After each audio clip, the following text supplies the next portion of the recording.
ग्लानिर्भवति भारत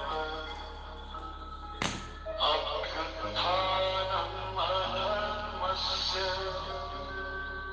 तदात्मानं सृजाम्यहम् परित्राणाय साधूनां विनाशाय च दुष्कृतां धर्म संस्थापनार्थाय संभवामि युगे युगे।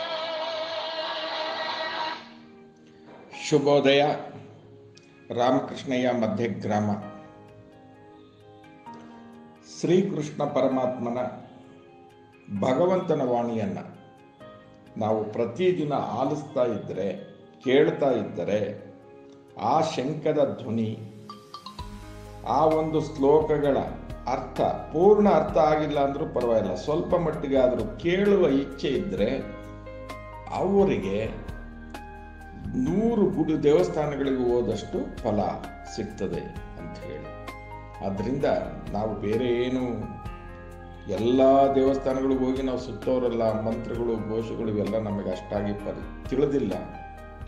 ಆದರೂ ನಾವು ಮನೆ ಬಾಗಿಲಿಗೆ ನಿಮ್ಮ ಫೋನ್ನಲ್ಲಿ ಬಂದಾಗ ಭಗವಂತನ ವಾಣಿ ದಿನ ಬೆಳಗ್ಗೆ ನಾವು ಕೇಳೋದರಿಂದ ನಮ್ಮ ಜೀವನ ಉತ್ತಮವಾಗಿರ್ತದೆ ಅಂತ ಮತ್ತೊಮ್ಮೆ ಜ್ಞಾಪಿಸ್ತಾ, ಈ ದಿನ ಅಧ್ಯಾಯದ 2ನೇ ಅಧ್ಯಾಯದ 41ನೇ ಶ್ಲೋಕದಿಂದ ಪ್ರಾರಂಭ.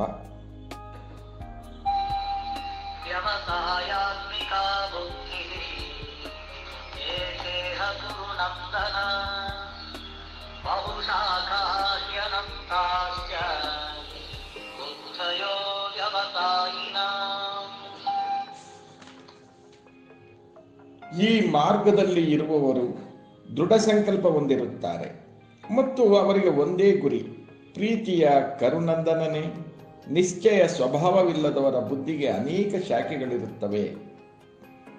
ಇಲ್ಲಿ ಕೃಷ್ಣ ಮತ್ತು ಅರ್ಜುನರ ಸಂವಾದ, ಯುದ್ಧಭೂಮಿನಲ್ಲಿ ನಡೀತಾ ಇರ್ತಕ್ಕಂಥ ವಿಚಾರ, ಭಗವಂತ ಮತ್ತೆ ಆತನ ಶಿಷ್ಯ, ಗುರು ಮತ್ತು ಶಿಷ್ಯರ ಸಂವಾದ ಅಂತ ನಾವು ತಿಳ್ಕೋಬೇಕು. ಕೃಷ್ಣ ಪ್ರಜ್ಞೆಯಿಂದ ಮನುಷ್ಯನು ಬದುಕಿನ ಅತ್ಯುನ್ನತ ಪರಿಪೂರ್ಣತೆಯನ್ನು ಪಡೆಯಬಹುದೆನ್ನುವ ದೃಢ ವಿಶ್ವಾಸಕ್ಕೆ ವ್ಯವಸಾಯಾತ್ಮಿಕ ಬುದ್ಧಿ ಎಂದು ಹೆಸರು. ಶ್ರದ್ಧೆ ಎಂದರೆ ಭವ್ಯವಾದ ವಿಷಯವೊಂದರಲ್ಲಿ ಅಚಲ ನಂಬಿಕೆ. ಮನುಷ್ಯನು ಕೃಷ್ಣ ಪ್ರಜ್ಞೆಯ ಕರ್ತವ್ಯಗಳಲ್ಲಿ ನಿರತನಾಗಿರುವಾಗ ಸಂಸಾರದ ಸಂಪ್ರದಾಯಗಳು, ಮಾನವ ಕುಲ ಅಥವಾ ರಾಷ್ಟ್ರೀಯತೆ ಇಂತಹ ಐಹಿಕ ಜಗತ್ತಿನ ಕರ್ತವ್ಯಗಳಿಗಾಗಿ ಕೆಲಸ ಮಾಡಬೇಕಾಗಿಲ್ಲ. ಇಂದಿನ ಒಳ್ಳೆಯ ಅಥವಾ ದುಷ್ಟ ಕಾರ್ಯಗಳಿಗೆ ವ್ಯಕ್ತಿಯು ತೋರುವ ಪ್ರತಿಕ್ರಿಯೆಗಳ ಫಲವೇ ಫಲಾಪೇಕ್ಷೆಯಾದ ಕರ್ಮ. ಮನುಷ್ಯನು ಕೃಷ್ಣ ಪ್ರಜ್ಞೆಯಲ್ಲಿ ಜಾಗೃತನಾಗಿರುವಾಗ ತನ್ನ ಕರ್ಮಗಳ ಒಳ್ಳೆಯ ಫಲಗಳಿಗಾಗಿ ಶ್ರಮಿಸಬೇಕಾಗಿಲ್ಲ. ಮನುಷ್ಯನು ಕೃಷ್ಣ ಪ್ರಜ್ಞೆಯಲ್ಲಿ ಸ್ಥಿರನಾಗಿರುವಾಗ ಅವನ ಎಲ್ಲ ಕೆಲಸ ಕಾರ್ಯಗಳು ಒಳ್ಳೆಯದೇ ಮತ್ತು ಕೆಟ್ಟದ್ದು ಎನ್ನುವ ದ್ವಂದ್ವಕ್ಕೆ ಒಳಗಾಗುವುದಿಲ್ಲ. ಎಲ್ಲ ಕೆಲಸ ಕಾರ್ಯಗಳು ಒಂದು ಪರಾತ್ಪರ ಮಟ್ಟದಲ್ಲೇ ಇರುತ್ತದೆ. ಕೃಷ್ಣ ಪ್ರಜ್ಞೆಯ ಅತ್ಯುನ್ನತ ಪರಿಪೂರ್ಣತೆ ಎಂದರೆ ಬದುಕಿನ ಐಹಿಕ ಕಲ್ಪನೆಯನ್ನು ತೊರೆದು ಬಿಡುವುದು. ಕೃಷ್ಣ ಪ್ರಜ್ಞೆಯಲ್ಲಿ ಮುಂದುವರೆದಂತೆ ಈ ಸ್ಥಿತಿಯನ್ನು ತಂತಾನೇ ಮುಟ್ಟಬಹುದು.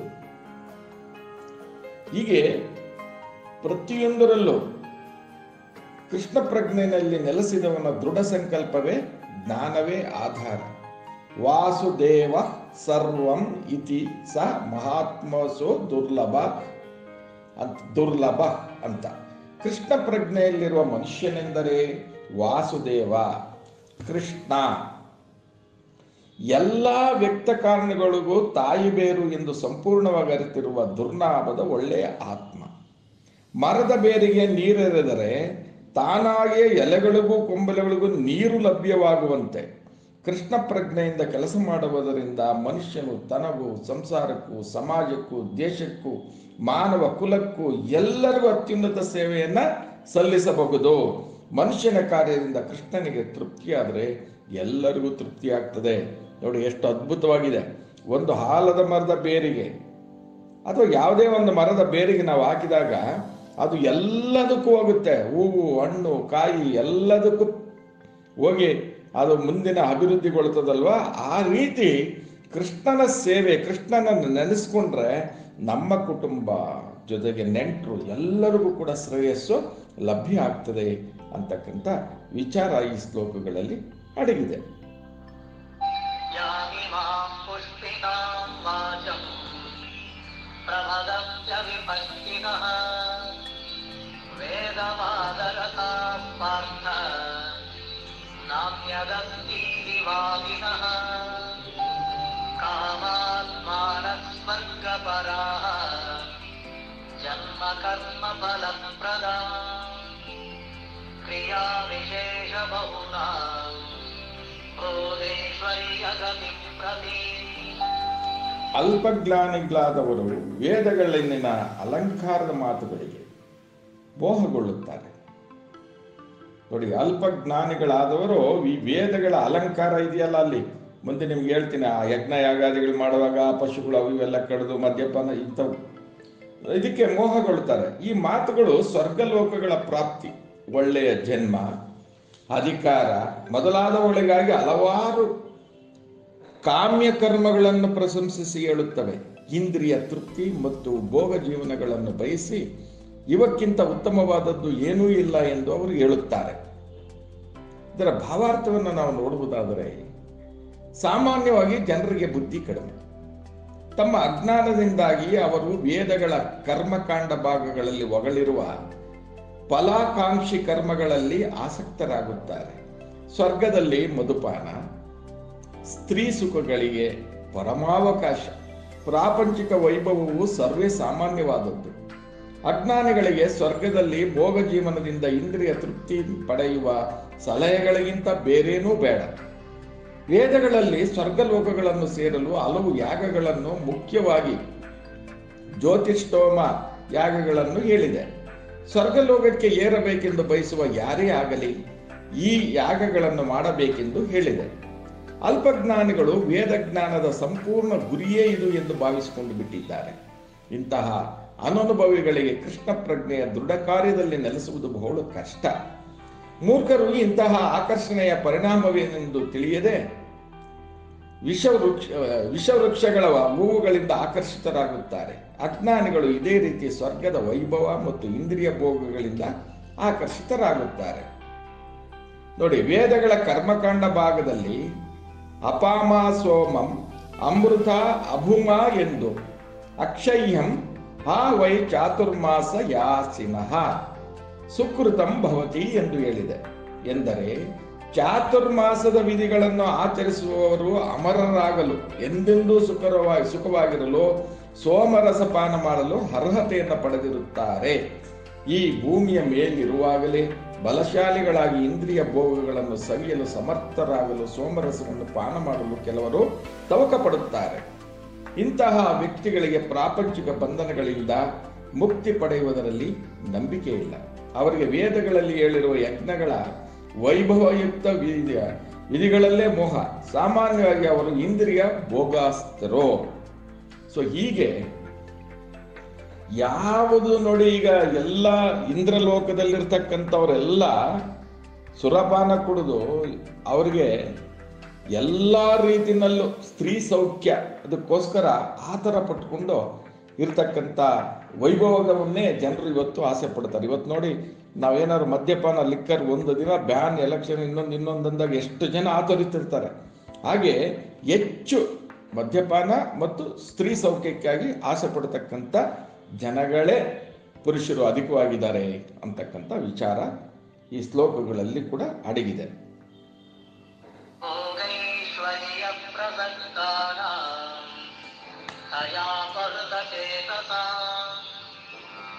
ವ್ಯವಸಾಯಾತ್ಮಿಕಾ ಬುದ್ಧಿ ಸಮಾಧೌ ನ ವಿಧೀಯತೆ.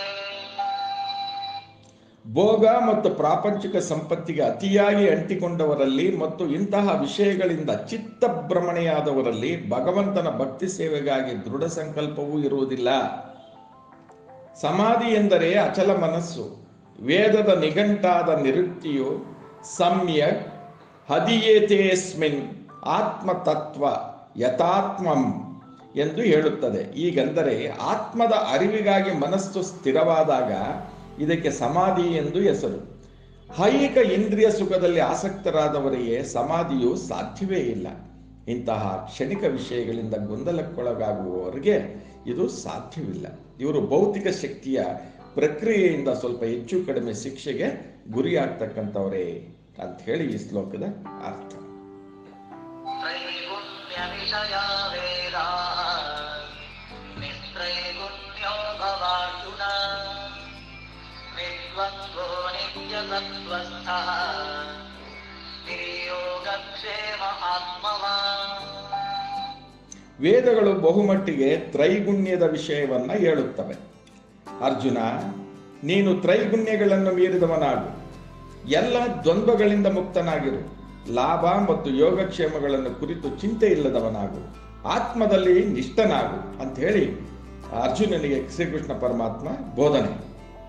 ಎಲ್ಲ ಪ್ರಾಪಂಚಿಕ ಚಟುವಟಿಕೆಗಳಲ್ಲಿ ತ್ರಿಗುಣಗಳ ಕ್ರಿಯೆಗಳು ಮತ್ತು ಪ್ರತಿಕ್ರಿಯೆಗಳು ಸೇರಿವೆ. ಇವು ಫಲವನ್ನು ಭೋಗಿಸುವ ಉದ್ದೇಶದಿಂದ ಮಾಡಲಾಗುತ್ತದೆ. ಇವು ಐಹಿಕ ಪ್ರಪಂಚದಲ್ಲಿ ಬಂಧನವನ್ನುಂಟು ಮಾಡುತ್ತವೆ. ವೇದಗಳು ಬಹುಮಟ್ಟಿಗೆ ಫಲಾಕಾಂಕ್ಷಿ ಕರ್ಮಗಳನ್ನು ಕುರಿತು ಹೇಳುತ್ತವೆ. ಇದರ ಉದ್ದೇಶವು ಜನಸಾಮಾನ್ಯರನ್ನು ಇಂದ್ರಿಯ ಕ್ಷೇತ್ರದಿಂದ ಕ್ರಮಕ್ರಮವಾಗಿ ಆಧ್ಯಾತ್ಮಿಕ ಮಟ್ಟಕ್ಕೆ ಕೊಂಡೊಯ್ಯುವುದು. ಶ್ರೀಕೃಷ್ಣನ ಶಿಷ್ಯನೂ ಸ್ನೇಹಿತನೂ ಆದ ಅರ್ಜುನನಿಗೆ ವೇದಾಂತದ ಆಧ್ಯಾತ್ಮಿಕ ಸ್ಥಿತಿಗೆ ಏರುವಂತೆ ಉಪದೇಶಿಸಲಾಗುತ್ತಿದೆ. ಈ ಸಿದ್ಧಾಂತದ ಪ್ರಾರಂಭದಲ್ಲಿ ಬ್ರಹ್ಮ ಜಿಜ್ಞಾಸೆ ಅಥವಾ ಪರಮ ಅಲೌಕಿಕತೆಯನ್ನು ಕುರಿತು ಪ್ರಶ್ನೆಗಳಿವೆ. ಐಹಿಕ ಜಗತ್ತಿನ ಎಲ್ಲ ಜೀವಿಗಳು ಅಸ್ತಿತ್ವಕ್ಕಾಗಿ ಬಹಳ ಶ್ರಮ ಪಡುತ್ತವೆ. ಐಹಿಕ ಜಗತ್ತನ್ನು ಸೃಷ್ಟಿಸಿದ ಮೇಲೆ ಭಗವಂತನು ಜೀವಿಗಳಿಗೆ ಐಹಿಕ ಬಂಧನದಿಂದ ಬಿಡಿಸಿಕೊಳ್ಳುವುದು ಹೇಗೆ ಎಂದು ಮಾರ್ಗದರ್ಶನ ಮಾಡುವ ವೈದಿಕ ಜ್ಞಾನವನ್ನು ನೀಡ್ತಾನೆ. ಅದು ಕರ್ಮಕಾಂಡ ಅಧ್ಯಾಯವು ಎಂದರೆ ಇಂದ್ರಿಯ ಯತೃಪ್ತಿಯ ಚಟುವಟಿಕೆಗಳು ಮುಗಿದಾಗ ಉಪನಿಷತ್ತುಗಳ ರೂಪದಲ್ಲಿ ಆತ್ಮ ಸಾಕ್ಷಾತ್ಕಾರಕ್ಕೆ ಅವಕಾಶವನ್ನ ಕಲ್ಪಿಸಿದೆ. ಭಗವದ್ಗೀತೆಯು 5ನೇ ವೇದವಾದ ಮಹಾಭಾರತದ ಭಾಗವಾದಂತೆ ಉಪನಿಷತ್ತುಗಳು ಬೇರೆ ವೇದಗಳ ಭಾಗಗಳು. ಉಪನಿಷತ್ತುಗಳು ಅಲೌಕಿಕ ಬದುಕಿನ ಪ್ರಾರಂಭವನ್ನ ಸೂಚಿಸುತ್ತವೆ. ಹೀಗೆ ಐಹಿಕ ದೇಹವು ಇರುವಷ್ಟು ಕಾಲವು ಐಹಿಕ ಗುಣಗಳ ಕ್ರಿಯೆಗಳು ಪ್ರತಿಕ್ರಿಯೆಗಳು ಇದ್ದೇ ಇರುತ್ತವೆ. ಸುಖ ದುಃಖ ತಂಪು ಉಷ್ಣ ಇಂತಹ ದ್ವಂದ್ವಗಳು ಎದುರಾದಾಗ ಮನುಷ್ಯನು ಸಹನೆಯನ್ನ ಕಲಿತುಕೊಳ್ಳಬೇಕು. ಇಂತಹ ದ್ವಂದ್ವಗಳನ್ನು ಸಹಿಸಿಕೊಂಡು ಲಾಭ ನಷ್ಟಗಳ ವಿಷಯದಲ್ಲಿ ಆತಂಕದಿಂದ ಮುಕ್ತನಾಗಬೇಕು. ಕೃಷ್ಣನ ಕೃಪೆಯೊಂದನ್ನೇ ಅವಲಂಬಿಸಿದ ಸಂಪೂರ್ಣ ಕೃಷ್ಣ ಪ್ರಜ್ಞೆಯಲ್ಲಿ ಅಲೌಕಿಕ ಸ್ಥಿತಿಯು ಲಭ್ಯವಾಗುತ್ತದೆ. ನೋಡಿ ಎಷ್ಟು ಚೆನ್ನಾಗಿ ಹೇಳಿದ್ದಾರೆ ಈ ಶ್ಲೋಕದಲ್ಲಿ. ಯಾವಾನರ್ಥಮುದಪಾನೆ ಸರ್ವತಃ ಸಂಪ್ಲುತೋದಕೆ ತಾವಾನ್ ಸರ್ವೇಷು ವೇದೇಷು ಬ್ರಾಹ್ಮಣಸ್ಯ ವಿಜಾನತಃ. ಒಂದು ಸಣ್ಣ ಬಾವಿ ಮಾಡುವ ಕೆಲಸವನ್ನೆಲ್ಲ ದೊಡ್ಡ ಜಲಾಶಯವು ಮಾಡಬಲ್ಲದು. ಹಾಗೆಯೇ ವೇದಗಳ ಹಿಂದಿರುವ ಉದ್ದೇಶಗಳನ್ನು ತಿಳಿದವನಿಗೆ ವೇದಗಳ ಎಲ್ಲಾ ಪ್ರಯೋಜನವೂ ಆಗುತ್ತದೆ. ವೈದಿಕ ಸಾಹಿತ್ಯದ ಕರ್ಮಕಾಂಡದ ಭಾಗದಲ್ಲಿ ಪ್ರಸ್ತಾಪಿಸಿರುವ ಎಲ್ಲಾ ವಿಧಿಗಳ ಮತ್ತು ಯಾಗಗಳ ಉದ್ದೇಶವು ಕ್ರಮೇಣ ಆತ್ಮ ಸಾಕ್ಷಾತ್ಕಾರವನ್ನು ಗಳಿಸುವಂತೆ ಪ್ರೋತ್ಸಾಹಿಸುವುದಾಗಿದೆ. ಆತ್ಮ ಸಾಕ್ಷಾತ್ಕಾರದ ಉದ್ದೇಶವನ್ನು ಭಗವದ್ಗೀತೆಯ 15ನೇ ಅಧ್ಯಾಯದಲ್ಲಿ ಸ್ಪಷ್ಟವಾಗಿ ಹೇಳಿದೆ. ವೇದಗಳ ಅಧ್ಯಯನದ ಗುರಿ ಎಲ್ಲಾ ವ್ಯಕ್ತಿಗಳ ಮೂಲ ಕಾರಣನಾದ ಶ್ರೀಕೃಷ್ಣನನ್ನು ಅರಿತುಕೊಳ್ಳುವುದು. ಆದುದರಿಂದ ಆತ್ಮ ಸಾಕ್ಷಾತ್ಕಾರದ ಅರ್ಥ ಕೃಷ್ಣನನ್ನು ಅರ್ಥ ಮಾಡಿಕೊಳ್ಳುವುದು ಮತ್ತು ಅವನೊಡನೆ ಅನಂತವಾದ ಸಂಬಂಧವನ್ನು ಪಡೆಯುವುದು. ಕೃಷ್ಣನೊಡನೆ ಜೀವಿಗಳ ಸಂಬಂಧವನ್ನು ಭಗವದ್ಗೀತೆಯ 15ನೇ ಅಧ್ಯಾಯದಲ್ಲಿ ಪ್ರಸ್ತಾಪಿಸಿದೆ. ಜೀವಿಗಳು ಶ್ರೀಕೃಷ್ಣನ ವಿಭಿನ್ನಾಂಶಗಳು. ಆದುದರಿಂದ ಪ್ರತ್ಯೇಕನಾದ ಜೀವಾತ್ಮನಲ್ಲಿ ಕೃಷ್ಣ ಪ್ರಜ್ಞೆಯ ಪುನರ್ದಯೆಯೇ ವೈದಿಕ ಜ್ಞಾನದ ಅತ್ಯುನ್ನತ ಪರಿಪೂರ್ಣ ಸ್ಥಿತಿ. ಶ್ರೀಮದ್ ಭಾಗವತವು ಇದನ್ನು ಈ ಮಾತುಗಳಲ್ಲಿ ದೃಢಪಡಿಸಿದೆ. ಭಗವಂತನೇ, ನಿನ್ನ ಪವಿತ್ರವಾದ ಹೆಸರನ್ನು ಸಂಕೀರ್ತನ ಮಾಡುವವನು ಚಂಡಾಲ, ಸಂಸಾರದಂತಹ ಹೀನ ಸಂಸಾರದಲ್ಲಿ ಹುಟ್ಟಿದ್ದರೂ ಆತ್ಮ ಸಾಕ್ಷಾತ್ಕಾರದ ಅತ್ಯುನ್ನತ ಸ್ಥಿತಿಯಲ್ಲಿರುತ್ತಾನೆ. ಇಂತಹ ಮನುಷ್ಯರು ಎಲ್ಲ ಬಗೆಯ ತಪಸ್ಸುಗಳನ್ನು ಮಾಡಿರಬೇಕು. ಎಲ್ಲ ಪವಿತ್ರ ಯಾತ್ರಾ ಕ್ಷೇತ್ರಗಳಲ್ಲಿ ಸ್ನಾನ ಮಾಡಿ ವೈದಿಕ ಸಾಹಿತ್ಯವನ್ನು ಮತ್ತೆ ಮತ್ತೆ ಅಧ್ಯಯನ ಮಾಡಿರಬೇಕು. ಇಂತಹ ಮನುಷ್ಯನನ್ನು ಆರ್ಯ ಕುಲದಲ್ಲಿ ಅತಿಶ್ರೇಷ್ಠನೆಂದು ಪರಿಗಣಿಸಲಾಗುತ್ತದೆ. ನೋಡಿ, ಯಾವುದೇ ಕುಲದಲ್ಲಿ ಹುಟ್ಟಲಿ ಆತ ಶ್ರೀಕೃಷ್ಣನ ಆರಾಧನೆಯನ್ನ, ಕೃಷ್ಣ ಪ್ರಜ್ಞೆಯನ್ನ ರೂಢಿಸ್ಕೊಂಡು ದಿನನಿತ್ಯ ಶ್ರೀಕೃಷ್ಣ ಪರಮಾತ್ಮ ಅಂತ ನೆನೆಸ್ಕೊಂಡ್ರೆ ಅವನ ಎಲ್ಲ ಕರ್ಮಗಳು ದೂರ ಸರಿತವೆ. कर्मण्येवाधिकारस्ते मा फलेषु कदाचन मा कर्मफलहेतुर्भूः मा ते सङ्गोऽस्मकर्मणि. ನಿನಗೆ ನಿಯೋಜಿತ ಕರ್ತವ್ಯವನ್ನು ಮಾಡುವುದಕ್ಕಷ್ಟೇ ಅಧಿಕಾರ, ಆದರೆ ಕರ್ಮಫಲಕ್ಕೆ ನಿನಗೆ ಅಧಿಕಾರವಿಲ್ಲ. ಕರ್ಮಫಲಕ್ಕೆ ನೀನು ಕಾರಣ ಎಂದು ಭಾವಿಸಲೇಬೇಡ. ಕರ್ಮವನ್ನು ಬಿಡಬೇಕೆಂದು ನಿನಗೆ ಮನಸ್ಸಾಗದಿರಲಿ. ನೋಡಿ, ಈ ತರ ಉಪದೇಶ ಕೃಷ್ಣನು ಅರ್ಜುನನಿಗೆ ಹೇಳ್ತಿದ್ದಾರೆ. ಇಲ್ಲಿ 3 ವಿಚಾರಗಳಿವೆ. ನಿಯೋಜಿತವಾದ ಕರ್ತವ್ಯಗಳು ಮನಬಂದಂತೆ ಮಾಡುವ ಕೆಲಸ ಮತ್ತು ಕರ್ಮ ಮಾಡದಿರುವುದು. ಮನುಷ್ಯನು ಪಡೆದುಕೊಂಡ ಪ್ರಕೃತಿ ಗುಣಗಳಿಗೆ ಅನುಗುಣವಾಗಿ ವಿಧಿಸಿದ ಕಾರ್ಯಗಳು ನಿಯೋಜಿತ ಕರ್ತವ್ಯಗಳು. ಮನಸ್ಥಿ ನಡತೆಯ ಕೆಲಸವೆಂದರೆ ಪ್ರಮಾಣಾಧಿಕಾರದ ಒಪ್ಪಿಗೆ ಇಲ್ಲದ ಕೆಲಸ. ಕರ್ಮ ಮಾಡದಿರುವುದೆಂದರೆ ನಿಯೋಜಿತ ಕರ್ತವ್ಯಗಳನ್ನು ಮಾಡದಿರುವುದು. ಅರ್ಜುನನು ಕರ್ಮವನ್ನು ಬಿಟ್ಟು ಬಿಡಬಾರದು, ಆದರೆ ತನ್ನ ನಿಯೋಜಿತ ಕರ್ತವ್ಯವನ್ನು ಫಲದ ಆಸೆ ಇಲ್ಲದೆ ಮಾಡಬೇಕೆಂದು ಭಗವಂತನು ಬೋಧಿಸಿದ. ತನ್ನ ಕರ್ಮದ ಫಲಕ್ಕಾಗಿ ಆಸೆ ಪಡುವವನು ತನ್ನ ಕರ್ಮದ ಕಾರಣನೂ ಆಗುತ್ತಾನೆ. ಆದ್ದರಿಂದ ಅಂತಹ ಕರ್ಮದ ಫಲದಿಂದ ಸಂತೋಷ ಅಥವಾ ದುಃಖಕ್ಕೆ ಗುರಿಯಾಗ್ತಾನೆ. ಯೋಗಸ್ಥಃ ಕುರು ಕರ್ಮಾಣಿ ಸಂಗಂ ತ್ಯಕ್ತ್ವಾ ಧನಂಜಯ ಸಿದ್ಧ್ಯಸಿದ್ಧ್ಯೋ ಸಮೋ ಭೂತ್ವಾ ಸಮತ್ವಂ ಯೋಗ ಉಚ್ಯತೆ. ಗೆಲುವು ಸೋಲುವುಗಳಲ್ಲಿ ಯಾವುದೇ ಆಸಕ್ತಿಯನ್ನು ಇಟ್ಟುಕೊಳ್ಳದೆ ಸಮಚಿತ್ತದಿಂದ ನಿನ್ನ ಕರ್ತವ್ಯವನ್ನು ಮಾಡು. ಅರ್ಜುನ, ಇಂತಹ ಸಮಚಿತ್ತತೆಗೆ ಯೋಗ ಎಂದು ಕರೀತಾರೆ. ಅರ್ಜುನನು ಯೋಗದಲ್ಲಿದ್ದು ಕರ್ಮವನ್ನು ಮಾಡಬೇಕೆಂದು ಕೃಷ್ಣನು ಹೇಳುತ್ತಾನೆ. ಯೋಗ ಎಂದರೇನು? ಯೋಗ ಎಂದರೆ ಸದಾ ಚಂಚಲವಾಗುವ ಇಂದ್ರಿಯಗಳನ್ನು ನಿಗ್ರಹಿಸಿ ಪರಾತ್ಪರದಲ್ಲಿ ಮನಸ್ಸನ್ನು ಸ್ಥಿರವಾಗಿ ನಿಲ್ಲಿಸುವುದು. ಪರಾತ್ಪರ ಎಂದರೆ ಯಾವುದು? ಭಗವಂತನೇ ಪರಾತ್ಪರ. ಅವನೇ ಯುದ್ಧ ಮಾಡುವಂತೆ ಅರ್ಜುನನಿಗೆ ಹೇಳುತ್ತಿರುವುದರಿಂದ ಯುದ್ಧದ ಫಲಕ್ಕೂ ಅರ್ಜುನನಿಗೂ ಸಂಬಂಧವಿಲ್ಲ. ಲಾಭ ಅಥವಾ ಜಯ ಕೃಷ್ಣನಿಗೆ ಸೇರಿದ್ದು. ಕೃಷ್ಣನ ಮಾರ್ಗದರ್ಶನಕ್ಕೆ ಅನುಗುಣವಾಗಿ ಕಾರ್ಯನಿರತನಾಗುವಂತೆ ಅರ್ಜುನನಿಗೆ ಉಪದೇಶಿಸಲಾಗುತ್ತಿದೆ. ಕೃಷ್ಣನ ಮಾರ್ಗದರ್ಶನಕ್ಕೆ ಅನುಗುಣವಾಗಿ ನಡೆದುಕೊಳ್ಳುವುದು ನಿಜವಾದ ಯೋಗ. ಇದು ಕೃಷ್ಣ ಪ್ರಜ್ಞೆ ಎಂದು ಕರೆಯುವ ಪ್ರಕ್ರಿಯೆಯಲ್ಲಿ ಅಭ್ಯಾಸವಾಗುತ್ತದೆ. ಕೃಷ್ಣ ಪ್ರಜ್ಞೆಯಿಂದ ಮಾತ್ರವೇ ಮನುಷ್ಯನು ತಾನು ಒಡೆಯ ಎನ್ನುವ ಭಾವನೆಯನ್ನು ಬಿಡಬಹುದು. ಮನುಷ್ಯ ಕೃಷ್ಣನ ಸೇವಕನಾಗಬೇಕು ಅಥವಾ ಕೃಷ್ಣನ ಸೇವಕನಾಗಬೇಕು. ಕೃಷ್ಣ ಪ್ರಜ್ಞೆಯಲ್ಲಿ ಕರ್ತವ್ಯವನ್ನು ನಿರ್ವಹಿಸಲು ಇದು ಸರಿಯಾದ ಮಾರ್ಗ. ಕೃಷ್ಣ ಪ್ರಜ್ಞೆಯೊಂದೇ ಮನುಷ್ಯನು ಯೋಗ ಸ್ಥಿತಿಯಲ್ಲಿ ಕರ್ಮ ಮಾಡಲು ನೆರವಾಗಬಲ್ಲನು ಅಂತಕ್ಕಂಥದ್ದು ಈ ಶ್ಲೋಕದ ಒಂದು ಅರ್ಥ. ದೂರೇಣಪ್ಯವರಂ ಕರ್ಮ ಬುದ್ಧಿಯೋಗಾತ್ ಧನಂಜಯ ಬುದ್ಧೌ ಶರಣಮನ್ವಿಚ್ಛ ಕೃಪಣಃ ಫಲಹೇತವಃ. ಧನಂಜಯ, ಭಕ್ತಿಪೂರ್ವಕ ಸೇವೆಯಿಂದ ಎಲ್ಲಾ ಏಹ ಕಾರ್ಯಗಳನ್ನು ದೂರ ಮಾಡು. ಇಂತಹ ಪ್ರಜ್ಞೆಯಲ್ಲಿ ಭಗವಂತನಿಗೆ ಶರಣಾಗತನಾಗು. ಧರ್ಮ ಕರ್ಮಗಳ ಫಲಕ್ಕಾಗಿ ಆಸೆ ಪಡುವವರು ಕೃಪಣರು. ಭಗವಂತನ ನಿರಂತರ ಸೇವಕನಾಗಿ ತನ್ನ ಸಹಜ ಸ್ವರೂಪವನ್ನು ವಾಸ್ತವವಾಗಿ ಅರ್ಥ ಮಾಡಿಕೊಂಡವನು ಕೃಷ್ಣ ಪ್ರಜ್ಞೆಯಲ್ಲಿ ಕರ್ಮನಿರತನಾಗುವುದಲ್ಲದೆ ಬೇರೆಲ್ಲ ಕೆಲಸಗಳನ್ನು ಬಿಟ್ಟು ಬಿಡುತ್ತಾನೆ. ಆಗಲೇ ವಿವರಿಸಿರುವಂತೆ ಬುದ್ಧಿಯೋಗವೆಂದರೆ ಭಗವಂತನ ದಿವ್ಯ ಪ್ರೇಮ ಪೂರ್ವಕ ಸೇವೆ. ಅದು ಜೀವನಿಗೆ ಇಂತಹ ಭಕ್ತಿ ಸೇವೆಯೇ ಯೋಗ್ಯವಾದ ಕರ್ಮ. ಜಿಪುಣರು ಮಾತ್ರ ತಮ್ಮ ಕರ್ಮದ ಫಲವನ್ನು ಸವಿಯಲು ಬಯಸುತ್ತಾರೆ. ಇದರಿಂದ ಇನ್ನಷ್ಟು ಐಹಿಕ ಬಂಧನದಲ್ಲಿ ಸಿಲುಕುತ್ತಾರೆ. ಕೃಷ್ಣ ಪ್ರಜ್ಞೆಯಲ್ಲಿ ಮಾಡುವ ಕರ್ಮವಲ್ಲದೆ ಬೇರೆಲ್ಲ ಕರ್ಮವು ಹೇಯವಾದದ್ದು. ಏಕೆಂದರೆ ಅದು ಕರ್ಮ ಮಾಡುವವನನ್ನು ನಿರಂತರವಾಗಿ ಹುಟ್ಟು ಸಾವುಗಳ ಚಕ್ರಕ್ಕೆ ಬಂಧಿಸುತ್ತದೆ. ಆದುದರಿಂದ ಕರ್ಮದ ಕಾರಣವಾಗಲು ಮನುಷ್ಯನು ಎಂದೂ ಬಯಸಬಾರದು. ಎಲ್ಲವನ್ನೂ ಕೃಷ್ಣ ಪ್ರಜ್ಞೆಯಲ್ಲಿ ಕೃಷ್ಣನಿಗೆ ಪ್ರೀತಿಯಾಗಲೆಂದು ಮಾಡಬೇಕು. ಒಳ್ಳೆಯ ಅದೃಷ್ಟದಿಂದಲೋ ತಮ್ಮ ಶ್ರಮದಿಂದಲೋ ಸಂಪಾದಿಸಿದ ಸಿರಿ ಸ್ವತ್ತುಗಳನ್ನು ಹೇಗೆ ಬಳಸಬೇಕೆಂದು ಜಿಪುಣರಿಗೆ ತಿಳಿಯುವುದಿಲ್ಲ. ಮನುಷ್ಯನು ತನ್ನ ಶಕ್ತಿಗಳನ್ನೆಲ್ಲ ಕೃಷ್ಣ ಪ್ರಜ್ಞೆಯಲ್ಲಿ ಕೆಲಸ ಮಾಡಲು ಬಳಸಬೇಕು. ಆಗ ಅವನ ಬದುಕು ಸಾರ್ಥಕವಾಗುತ್ತದೆ. ಜಿಪುಣರಂತೆಯೇ ದುರದೃಷ್ಟವಂತರು ತಮ್ಮ ಮನುಷ್ಯ ಶಕ್ತಿಯನ್ನ ಭಗವಂತನ ಸೇವೆಯಲ್ಲಿ ಬಳಸುವುದಿಲ್ಲ ಅಂತ ಹೇಳಿ ಎಲ್ಲ ಉಪದೇಶ ಅರ್ಜುನನಿಗೆ ಇಲ್ಲಿ ಉಪದೇಶ ಆಗ್ತಾ ಇದೆ. ಬುದ್ಧಿಯುಕ್ತೋ ಜಹಾತಿ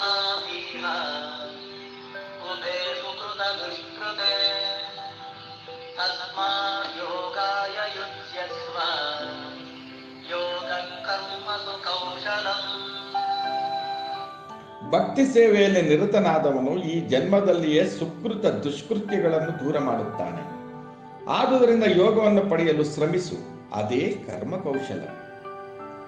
ಅನಂತ ಕಾಲದಿಂದ ಪ್ರತಿಯೊಬ್ಬ ಜೀವಿಯು ಸುಕೃತ ದುಷ್ಕೃತ್ಯಗಳ ಹಲವು ಪರಿಣಾಮಗಳನ್ನು ರಾಶಿ ಮಾಡಿಕೊಂಡಿದ್ದಾನೆ. ಆದುದರಿಂದ ಅವನಿಗೆ ಸದಾ ತನ್ನ ಸಹಜ ಸ್ವರೂಪದ ಅರಿವೇ ಇರುವುದಿಲ್ಲ. ಭಗವದ್ಗೀತೆಯ ಉಪದೇಶದಿಂದ ಮನುಷ್ಯನ ಅಜ್ಞಾನವನ್ನು ಹೋಗಲಾಡಿಸಬಹುದು.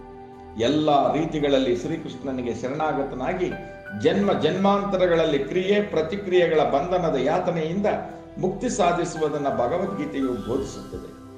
ಫಲ ನೀಡುವ ಕರ್ಮದಿಂದ ಪರಿಶುದ್ಧಗೊಳಿಸುವ ಕೃಷ್ಣ ಪ್ರಜ್ಞೆಯಲ್ಲಿ ಕಾರ್ಯನಿರತನಾಗಬೇಕೆಂದು ಅರ್ಜುನನಿಗೆ ಉಪದೇಶವಾಗಲಾಗುತ್ತಿದೆ.